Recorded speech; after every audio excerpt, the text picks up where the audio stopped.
Hello everyone. This time I want to make something a little bit different. I want to make a discussion about online multiplayer on racing games, why sometimes it succeeds and why sometimes it's not. To give a bit of context, I started playing racing games a long time ago, since GP2 for the PC. Back in the day I was using a keyboard, which is mind-blowing. But I haven't started to race online until F1 2013 for the PC. Those were my first baby steps in the world of online racing. By the way, don't worry, I wasn't racing on the keyboard anymore. I switched to an Xbox 360 controller, so at least I had a little bit more, control over my car. But I haven't started to be a little bit more serious until I bought a PlayStation 4 and a Project Cars 1. Then I bought my first wheel, a T150, a Thrustmaster T150, and starting to descend to the wallet hell, which is sim racing. Bottom line, I had some experience online racing, not as much as other people, but still I know what I'm talking about. As I said, my first serious online racing game that I had with a wheel was Project Cars 1 on the PlayStation 4.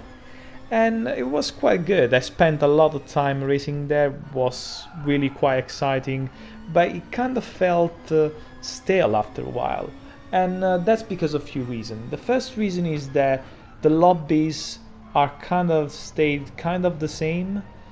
For example, the majority of the time was or GT3 and Monza or GT3 and at Spa, which are two of my favorite tracks, by the way, and the cars are really good. I enjoy driving GT3 cars. That's not the point. But the point is that racing the same track over and over and over again, when you have so many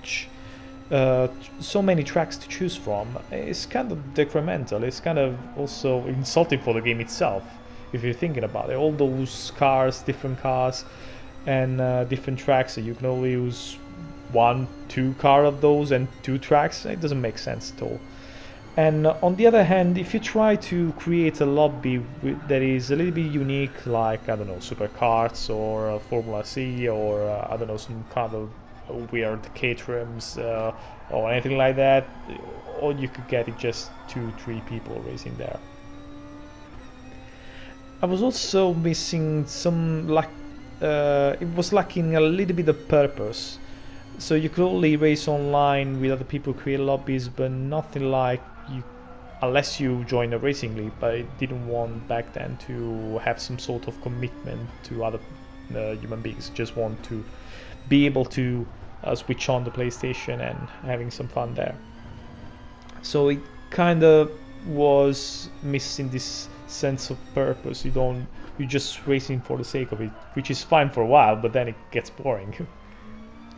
Then I tried Assetto Corsa, and I was blown away by the racing itself in terms of the driving more than the racing.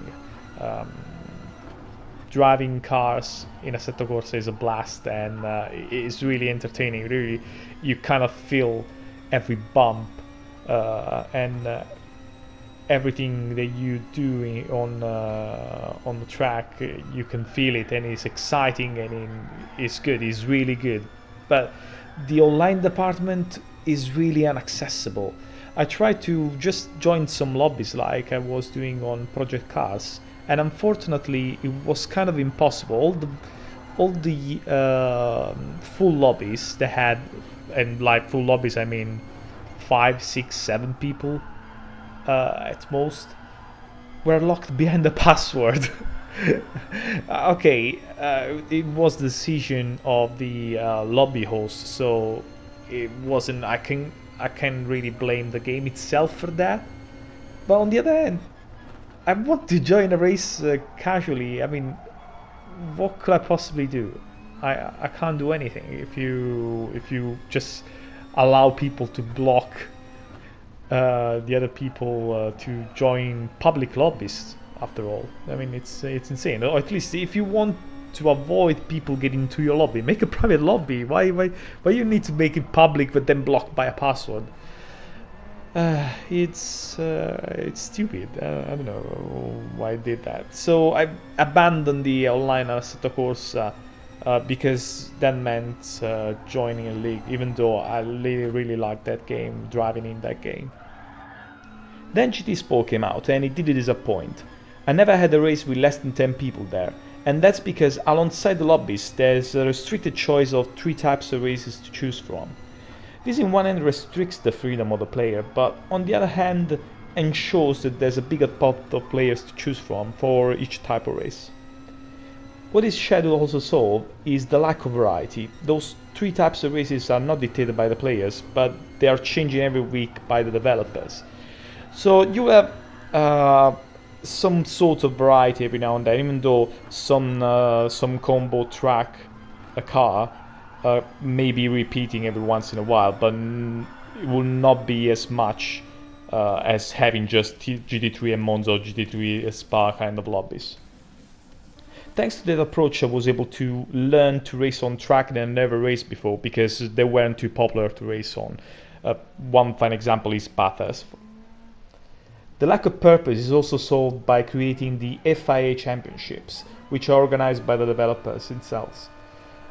Those are usually longer races with a little bit of extra flavor in it. That might be an aggressive fuel consumption, or an additional tire wear, or the possibility to make some sort of strategy, so choosing softer tires, harder tires, multiple stints, stuff like that. This not only gives a purpose to the championship itself, on those races themselves, but it also gives an extra purpose to make the daily races, the scheduled daily races, because the higher your driving and safety rating is, the more points you will earn in the championship. So you have an extra motivation to do well in those races. Now I'm trying to give a shot to F1 2018, and I'm doing so for a couple of reasons. First, I like Formula cars more than GT cars.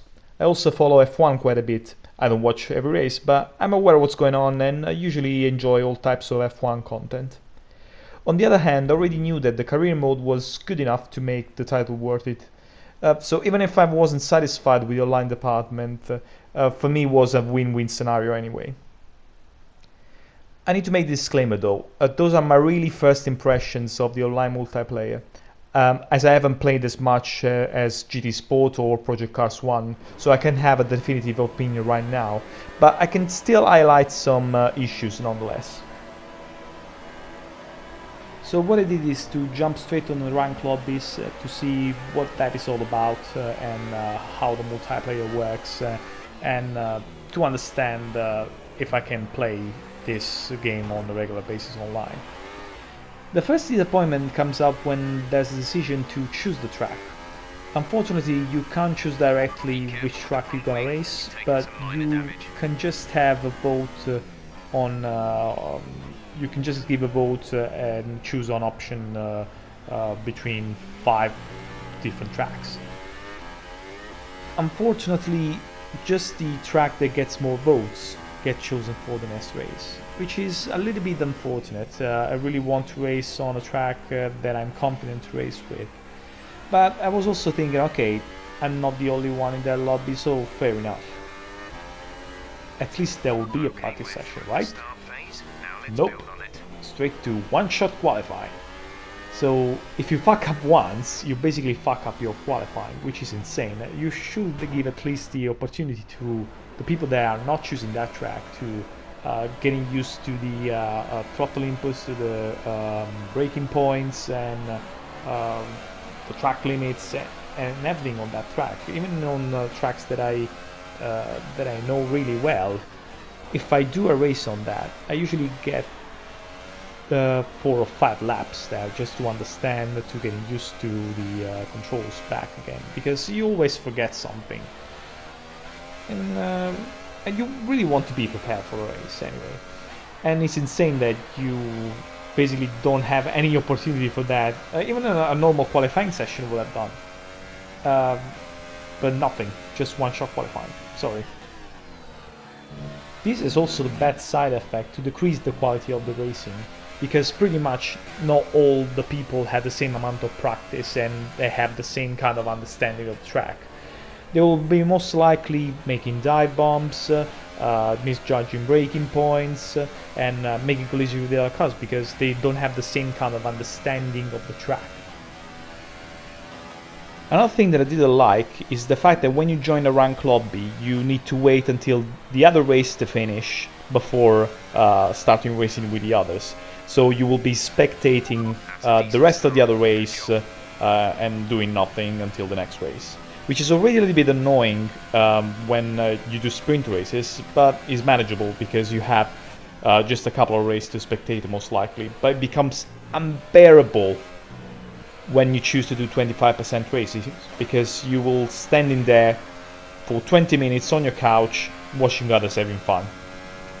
I don't believe this makes any sense whatsoever, even because with a player base like the F1 games, I don't believe for a second there's no race about to start when you're joining at any moment.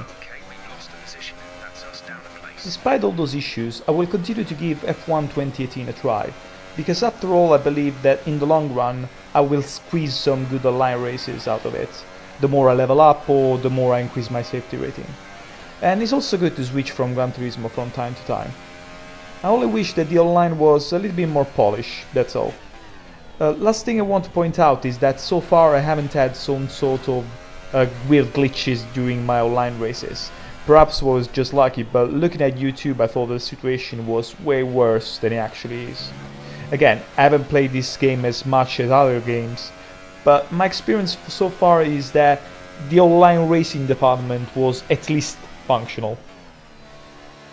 So what we could say in the end, it is good that most of the racing games nowadays have some sort of a super license of safety and driver rating, because it will increase the quality of the racing after all. But it's not the only thing that makes a good game. You'll need a little bit more than just slapping a super license out of it and hope everything works. So thanks for listening to my ramblings, and I hope you enjoy. Until next time, bye!